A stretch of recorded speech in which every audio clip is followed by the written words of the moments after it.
Ақан мультфильм әлеміне тап болды. Видеоға лайк басып, комментарий жазып, бізге тіркелуге ұмытпаңыздар. Бай Ақан және Кедей Ақанның өмірі туралы керемет мультфильмді қарсы алыңыздар. Бай Ақан бос уақытында тек қана кітапқа арнайды.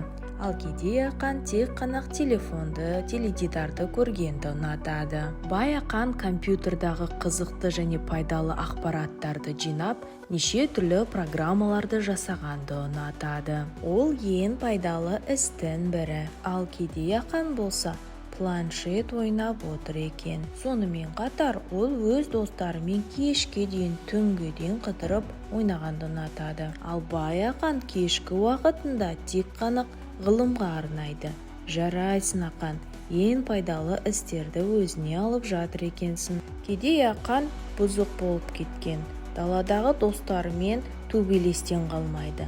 Содан оның беті әрдайым осылай көгеріп жүреді. Бай Ақан болса өз энергиясын тәжірибелі бокста жұмсайды. Жарайсың Ақан, шын биіктерден көрінетіне сенімдіміз. Кедей Ақан көп төбелескендіктен оның полициялармен проблемасы көбейіп кетті. Ал әкесі болса Кедей Ақанға өте қатты ренжулі. Ал Бай Ақан өз уақытын тиімді пайдаланып, экономиканы меңгеріп, көп ақша тауып, өз әкесіне судай жаңа автокөлік сыйлады. Әкесі оған өте қатты риза болып, өз рахметін айтып, Ақанды қатты құшақтап, қандай керемет бала болып өскенін айтты. Жарайсың Ақан, тек алға. Кедей Ақанның ортасы өте нашар еді, тек төбелес ішімдікке жақын еді.